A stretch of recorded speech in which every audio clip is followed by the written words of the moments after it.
Boy, oh boy, oh boy. News is getting around.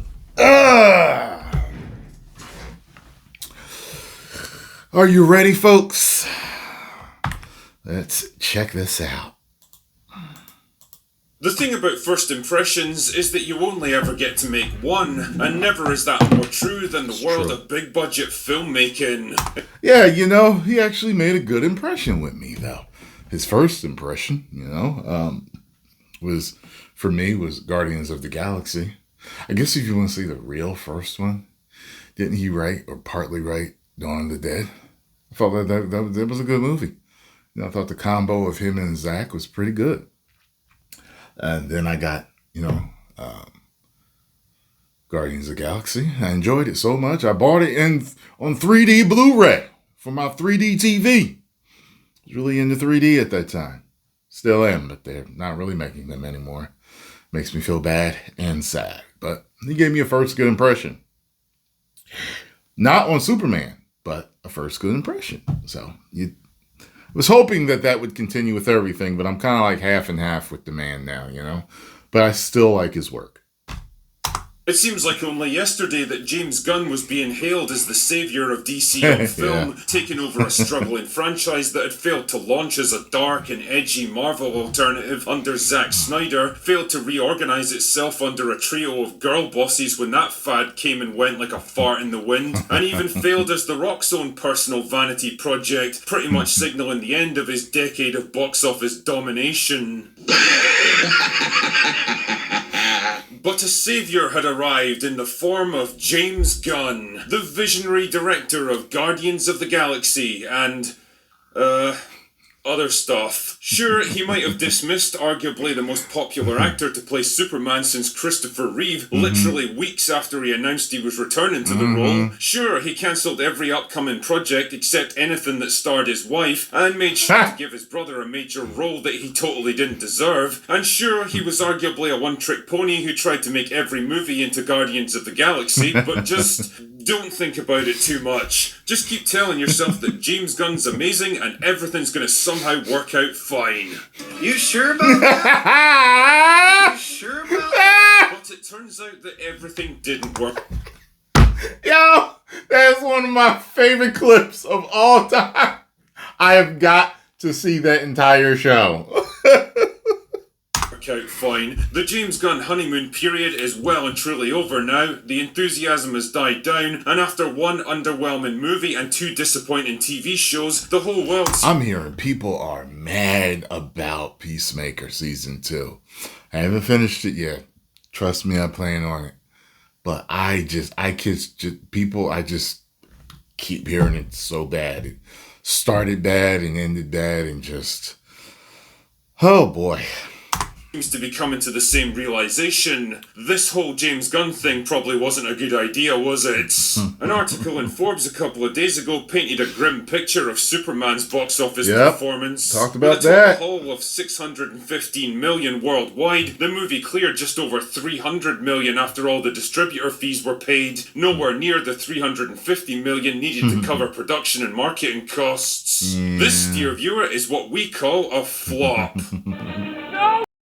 And keep in mind, Forbes is a pretty well-established industry publication with a long history of painting the most optimistic picture possible for big studio movies. If even they're admitting that Superman was a failure, you know it must be bad. And this isn't just any old failure either. This isn't some obscure character from a limited-run comic that we're talking about here. Nope. It's Superman, arguably the single most iconic superhero of all time. If you can't even make him work on screen, then what chance have you got with anyone else? Things aren't much better on the TV side of things either. I really liked Creature Commandos. I did. It was dark and, little... But I still really liked it, Commandos, which was actually Gunn's first entry in the DCU, was pretty much ignored and mostly irrelevant because really, who the fuck cares about an animated TV show about a bunch of characters nobody's ever heard of that's only loosely connected to the new shared universe? Peacemaker Season 2 was Gunn's big passion project, probably because it stars his own wife, who just mysteriously keeps getting cast in James Gunn projects. Oh my goodness, it must be a complete coincidence. Gunn himself hyped the show up relentlessly, constantly banging on about how important it was to DC's future and all the stuff that it was going to set up. You know, it's one of those things, you know, sometimes as fans you get tired of saying that. However, Hollywood is just like every other job. You know what I'm saying? People hire people they know, people they like, and people they're related to. That's how it goes. Period. Liar! Because truly, if there's one guy you can always rely on to tell it like it is and never resort to hyperbole and cheap sales tactics to drum up interest in his work, it's James Gunn. Wrong. None of it made any difference, though. The show failed to even break into the Nielsen Top 10, there was practically no conversation about it online, and Gunn's decision to jam a bunch of modern-day political lectures into the narrative with all the subtlety of a tactical nuclear strike at a time when most people are getting pretty tired of that crap only served to divide an already small fan base. The result? Well, after a strong premiere, interest in the show flatlined and never recovered, and a potential third season was axed before season 2 had even finished airing. There's just no hiding it anymore. James Gunn's DCU is in deep trouble. It's barely even started and already people seem to have lost interest in it. And it's not like the best is yet to come either. Next year's gonna give us 2 more... Yeah, I was happy to see Supergirl at the end of the movie until I saw the way she was portrayed. And I was like, oh my God. Oh my God. There's always somebody, well, it really happened. And it doesn't matter. How it was pulled off, it didn't work. It was annoying. It was corny. It was stupid. Movies, Supergirl and Clayface. Yeah, no offense, guys, but if even Superman couldn't drum up audience interest, what chance do you think this drunken gonna have? Yeah. And I think maybe it's time to face reality with this one. Whatever it was gonna take to get DC back on track after years of mismanagement, James Gunn wasn't it. I know the loyalty some people feel towards that dude borders on religious fanaticism, but even the most die-hard James Gunn fan should be able to recognise the mistakes he's made. His first big mistake was failing to make a clean break from the old DCEU. DC on film was a complete mess by the time he took over. Not only did it have a whole bunch of conflicting creative visions for the DC shared universe, with elements of the old Snyderverse still lingering on, aborted... Yeah, you know what the weird thing about DCE was like they immediately got scared after Man of Steel? Yeah, because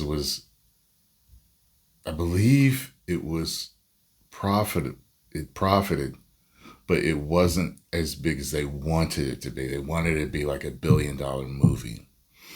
So that's why they did the whole Batman v Superman.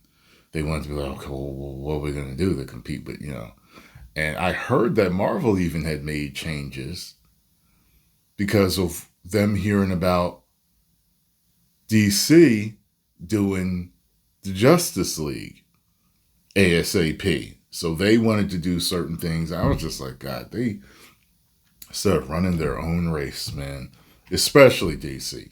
DC, WB can make some great, phenomenal movies, and they didn't run their own race. So they're trying to catch Marvel, who was already down the damn street and around the corner. Okay, well, start at your own pace, and you might eventually catch them and pass them. But no, all that fear and the stupid trying to catch up to them and do all this and that and studio interference, Like, while I enjoyed Batman v Superman and a lot of other people did, it was divisive amongst fans. And then the studio interference also messed with the Suicide Squad. Aquaman came out good. Wonder Woman came out good. But it seems like everything else after that was downhill, man.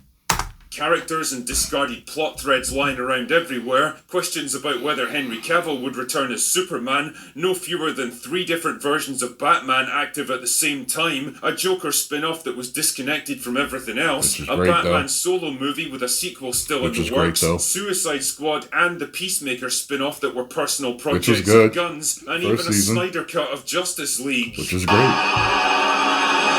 What he really should have done was kill everything, let the franchise rest for a couple of years, and then do a hard reset, starting over with a completely blank slate. The only reason why I disagree with that is that, well, it's all in execution. If it had been done properly, might have been able to do something with it. But hindsight's 2020. So it's like, well, if you were going to put this out, this Superman movie out, and this series and that, well, yeah, you should have stopped it and let it breathe. Instead, he went for a confusing and convoluted halfway house solution, axing most of the old DCEU, but still carrying Suicide Squad and Peacemaker over into the new continuity. Isn't it funny how people and projects that are personally connected to James Gunn always seem to make the cuts? He also kept the Matt Reeves Batman and the Todd Phillips Joker movies in their own separate continuities, with plans. I bet you, like, say they brought in Christopher Nolan or James Cameron to clean up. I bet you things would be different right now. I highly doubt we'd be talking about all this mayhem that has been going on. I bet you they could have did something with it if they were going to bring anybody in other than Zach to fix it.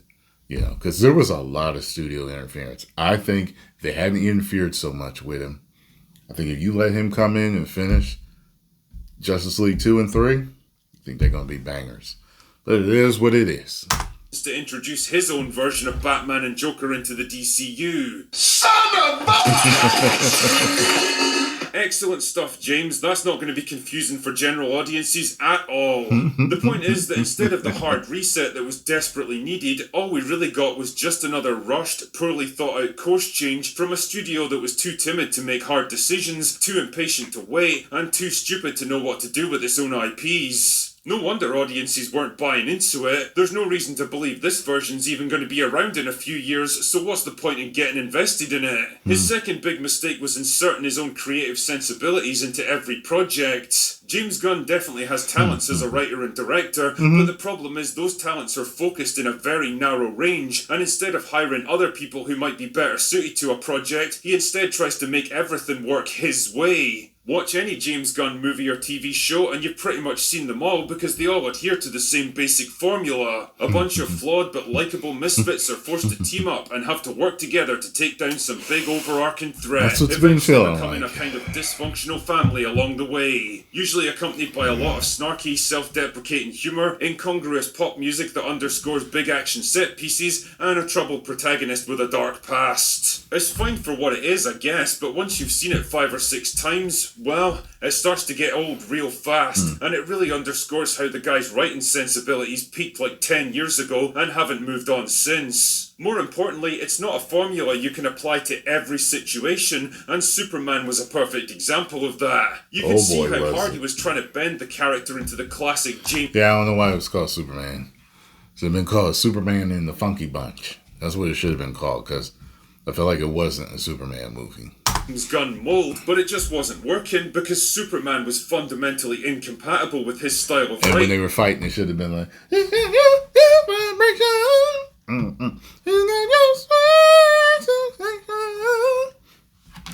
and no amount of shitty misplaced humour was going to change that. The result is that DCU was starting to feel more like James Gunn's own personal vanity project, made by and for one person only, James Gunn. He keeps the projects alive that he personally cares about, consistently hires friends and family who matter to him, and runs projects that he's totally not suited to in the way he personally enjoys. Here's the thing though, James. When you're the head of a multi-billion-dollar film franchise, it's not really about what you want anymore. It's about the audience and what they want. And it seems like the gap between those two things is getting wider with each new release. Say what you want about Kevin Feige, but the guy's at least smart enough to know his own limitations as a creative and let other people take up the slack. Now there's even rumours that if Warner gets bought over by Paramount, in a deal that's looking increasingly possible, Gunn and his entire DCU will be the first out the door. Yeah, and honestly, I wouldn't blame them one bit, because not only has Gunn fumbled what should have been a slam dunk, but there's nothing in the immediate future that can turn it around for him. I mean, what's the alternative here? Keep throwing good money after bad? Keep allowing James Gunn to churn out James Gunn projects made purely for James Gunn? Like I said before, you only get one chance to make a first impression, and something tells me this could be James Gunn's last. Anyway, that's all I've got for today. Go away now. It is what it is, folks. I just wish I could click my heels and go back to 2012. So much better time then. Well, you can always dream. If you enjoyed this, make sure you get over and subscribe to The Critical Drinker. Tell them T-Mags sent you.